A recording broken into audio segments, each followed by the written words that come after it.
Shalom, selamat malam Bapak Ibu Saudara yang dikasihi Tuhan Yesus Kristus. Selamat berjumpa kembali dalam renungan pada malam hari ini. Doa dan harapan saya saudara semua ada dalam keadaan yang baik, sehat, penuh sukacita, semakin teguh dalam iman, dan berlimpah berkat Tuhan. Sebelum kita mendengarkan renungan firman Tuhan, mari kita berdoa. Bapa, dalam nama Tuhan Yesus Kristus, Tuhan dan Allah kami yang agung, yang hidup, maha kuasa, berdaulat, Tuhan yang selalu menyertai kami dalam segala keadaan. Kami bersyukur untuk berkat kemurahan-Mu. Tuhan sudah menolong kami dalam segala aktivitas kami. Saat ini kami mau mendengar sabda firman-Mu. Urapi kami Tuhan agar kami mengerti dan taat pada setiap kehendak-Mu. Dalam nama Tuhan Yesus kami berdoa. Haleluya, amin. Saudara yang dikasihi Tuhan, ayat firman Tuhan pada saat ini terdapat dalam Injil Markus pasal 16 ayat 15-16. Tertulis demikian. Lalu ia berkata kepada mereka, "Pergilah ke seluruh dunia, beritakanlah Injil kepada segala makhluk. Siapa yang percaya dan dibaptis akan diselamatkan, tetapi siapa yang tidak percaya akan dihukum." Saudara yang dikasihi Tuhan, ada orang-orang yang meragukan keaslian Injil dan menyatakan bahwa Injil yang ada saat ini sebagai Injil yang palsu. Tapi klaim mereka tidak berdasarkan pada fakta dan kebenaran. Allah sanggup untuk menjaga kemurnian Injil sampai hari ini. Sebab salah satu sifat Allah adalah maha kuasa. Karena itu ia sanggup untuk menjaga originalitas Injil sampai pada saat ini. Dalam Injil Markus 16 ayat yang ke-15-16 ini tertulis, lalu ia berkata kepada mereka, "Pergilah ke seluruh dunia, beritakanlah Injil kepada segala makhluk. Siapa yang percaya dan dibaptis akan diselamatkan, tetapi siapa yang tidak percaya akan dihukum." Sebelum Tuhan Yesus naik ke sorga, ia memberikan sebuah amanat agung kepada murid-muridnya. Sebuah tugas yang melampaui batas-batas wilayah geografis. Tuhan memerintahkan mereka untuk pergi ke seluruh dunia dan memberitakan Injil kepada semua orang. Segala makhluk yang dimaksudkan di sini berkaitan dengan manusia, bukan binatang, karena hanya manusia yang diciptakan serupa dan segambar dengan Allah, dan Allah mau agar manusia ciptaannya diselamatkan. Tugas ini bukanlah sekedar perintah yang biasa, tapi sebuah panggilan untuk kita semua yang percaya kepada Tuhan, untuk membawa kabar baik kepada setiap orang tanpa terkecuali. Injil adalah kabar baik tentang keselamatan yang telah disediakan Allah di dalam Tuhan Yesus Kristus. Allah telah datang sebagai manusia untuk berkorban bagi kita. Ia disalibkan untuk penebusan dosa kita dan mati dikuburkan.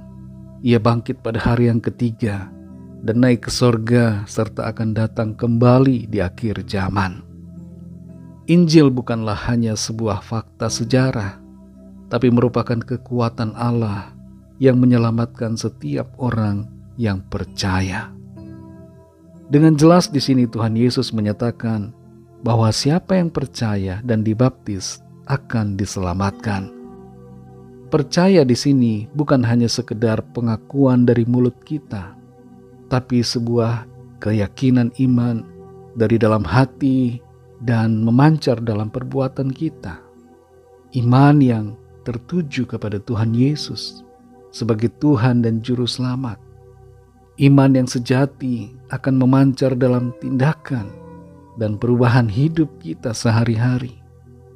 Dan baptisan menjadi tanda ketaatan pada segenap firman Tuhan dan menjadikan kita satu dalam kematian dan kebangkitan bersama Kristus.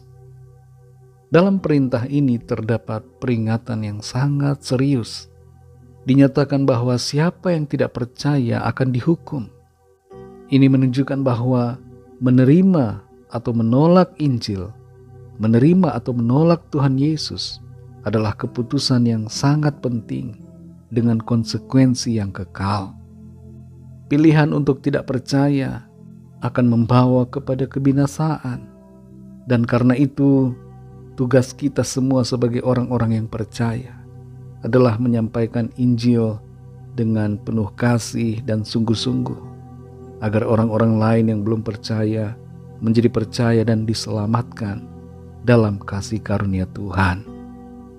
Saudara yang dikasihi Tuhan, mari kerjakan tugas panggilan kita untuk menjadi terang dan garam bagi dunia ini, menjadi saksi-saksi Tuhan Yesus dimanapun kita berada, agar orang-orang di sekitar kita yang belum percaya boleh menjadi percaya dan diselamatkan.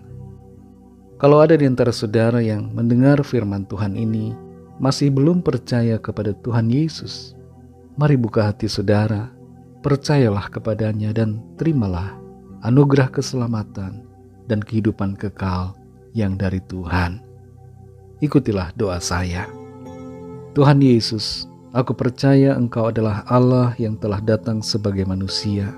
Engkau mati disalibkan untuk penebusan segala dosa saya. Engkau bangkit pada hari yang ketiga, naik ke sorga dan akan datang kembali di akhir zaman. Aku menyatakan iman percayaku kepadamu saat ini. Terimalah aku Tuhan sebagai anak-Mu dan pimpinlah hidupku sekarang dan selamanya. Amin. Bagi saudara yang baru saja percaya kepada Tuhan Yesus, berilah diri saudara dibaptis dan belajarlah firman Tuhan, bacalah Alkitab dan layanilah Tuhan, serta setialah sampai akhir. Bagi saudara semua pendengar renungan hari ini, mari kita berdoa. Terima kasih Tuhan, kami mengucap syukur untuk firman-Mu yang kembali mengingatkan kami akan panggilan-Mu yang mulia, panggilan yang agung untuk kami menjadi saksi-saksi-Mu, menyampaikan kabar Injil kepada semua orang. Mampukan kami Roh Kudus dengan kuat kuasa-Mu, sehingga kami menjadi saksi-saksi-Mu yang berkemenangan. Berkati kami Tuhan di sepanjang malam ini, lindungi kami dengan kuat kuasa-Mu, bangunkan kembali besok pagi dengan kekuatan baru. Kami berdoa membawa setiap pergumulan kami masing-masing. Biarlah tangan-Mu Tuhan menjamah setiap kami, kesembuhan terjadi, pemulihan terjadi, ada kelepasan, ada kemenangan, ada mujizat Tuhan yang dinyatakan dalam hidup setiap kami. Terima kasih Tuhan, berkat-Mu atas bangsa kami Indonesia dan juga atas semua bangsa di dunia ini, berkat-Mu atas kami gereja-Mu. Ampuni kami Tuhan akan kesalahan dan dosa kami, seperti kami juga mengampuni orang yang bersalah kepada kami, dan pimpin kami menjadi sempurna seperti kehendak-Mu. Dalam nama-Mu yang kudus, nama Tuhan Yesus Kristus, kami sudah berdoa dan mengucap syukur. Haleluya. Terimalah berkat Tuhan. Tuhan memberkati engkau dan melindungi engkau. Tuhan menyinari engkau dengan wajah-Nya dan memberikan kasih karunia. Tuhan menghadapkan wajah-Nya kepadamu dan memberikan damai sejahtera. Berkat anugerah dari Bapa Surgawi, kasih karunia dari Tuhan Yesus Kristus, dalam persekutuan dengan Roh Kudus, menyertai kita semua, sekarang ini dan sampai Maranatha, Tuhan Yesus datang kembali, dan bahkan sampai selama-lamanya. Dalam berkat nama Tuhan Yesus Kristus, haleluya, amin. Puji Tuhan, saudara yang dikasihi Tuhan, saya percaya firman Tuhan menjadi berkat dan kekuatan buat saudara semua, dan Roh Kudus akan menolong saudara untuk lebih lagi memahami kebenaran firman Tuhan. Tuhan Yesus memberkati saudara semua. Sampai jumpa dalam renungan yang berikutnya. Haleluya.